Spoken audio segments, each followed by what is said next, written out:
ৰাহুল ভাই তই ইয়াক কি কৰিব দিছ চল্লুক? তোক কৈছিলো চল্লুৰ কাৰণে এটা ভাল কাম বিচাৰি দিবি বুলি। ইমান ডাঙৰ এক্টৰটোক তই এনেকুৱা সৰু এটা কাম কৰিব দিছ? মই লাজহে পাইছো দেই। তই ইমান ডাঙৰ লিডাৰ হৈ পেলাই এটা ডাঙৰ কাম বিচাৰি দিব পৰা নাই চল্লুক। কি ইটাৰ ভাটাৰ কাম কৰিবলৈ লগাই দিছ? নাই মোদী কাকা, তাৰ কাৰণেতো মই এখন গাহৰি ফাৰ্ম খুলি দিছিলোঁ। কিন্তু তাত সি নকৰি ইয়াত ৰ'দত ইটা ভাটাৰ কাম কৰিবলৈ আহিছে। সি তাত কি প্ৰব্লেম পালে সিহে জানে।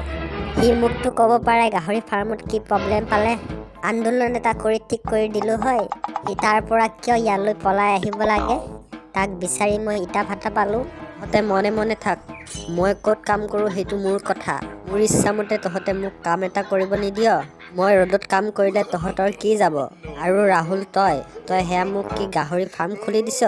মোৰ গাহৰি গু পেলাই অৱস্থা বেয়া হৈ গৈছিল আৰু গাহৰি ফাৰ্মৰ কথা ক'ব আহিছ? মোৰ আগত গাহৰি ফাৰ্মৰ কথা ওলালে বেয়া হৈ যাব চাবি কিন্তু।